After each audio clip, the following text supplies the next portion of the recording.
Let's take a look at the examples from lecture number 1 for MATLAB/Octave. I'm using Octave here for these particular examples. The examples as shown in the PowerPoint slides could be done in the command window. I'm doing them here as an M file. So this is the first one. The first one, they have an example of assigning three variables x, y, and z with the following 3, 5, and 20, and then implementing the two formulas given there. So a couple of things that you'll notice here, first off in my M file, is I have a semicolon after the x, y, and z.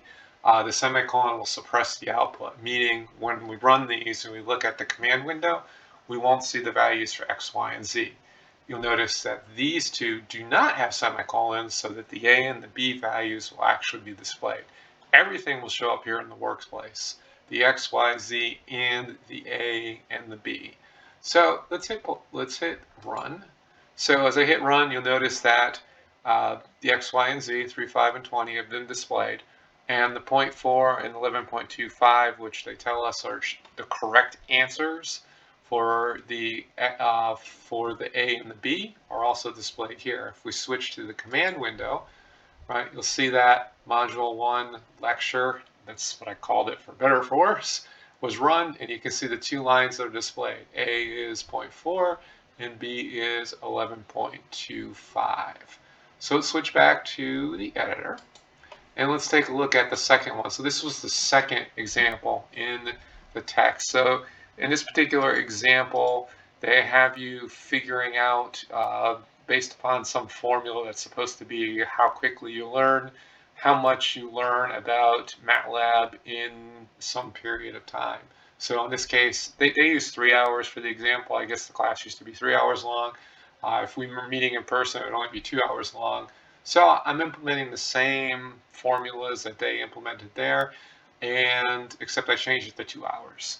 So they get 8%, I think was the example they get. So if I run, so right, you see that my values A, B, X, Y, and Z are still over here. A, T, and K are going to be my new. So A is going to be overwritten, and then T and K are going to show up. My other ones won't disappear from the workspace. So as I hit run, there we go. As I hit run, you'll notice that A has changed from, right, previously, if we jump back here for a second, A was, I think, 0.4, right? So the A value has changed now to this calculation. The B and the XYZ, which were from the original, the first example that we ran, are still there. But you'll notice now in this case, right, the K and the T values are displayed. In this case, for over 2 hours, right, it's like 8%. For 3 hours, it's 5.4%. Now, again, if we switch to the command window, you'll notice the only thing that's displayed is that 5%, well, 5.4% if you want to get totally technical here, from the calculation, right? Everything else was suppressed because, again, if we take just one quick back look at my editor, right, I put semicolons after that. So if you don't want something to be echoed back, you don't want it to be displayed, put a semicolon. Things that you want to be displayed, do not put a semicolon. If I put a semicolon here, now let's do it. If I put a semicolon here and I hit run again, right, these calculations don't change here, but look what happens in the command window. See, the first time it ran module 1 lecture 2, it displayed the K answer.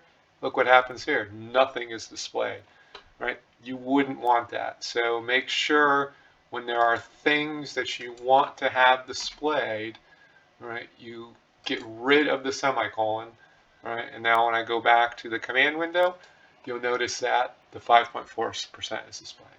So there you go. There are the examples from lecture 1.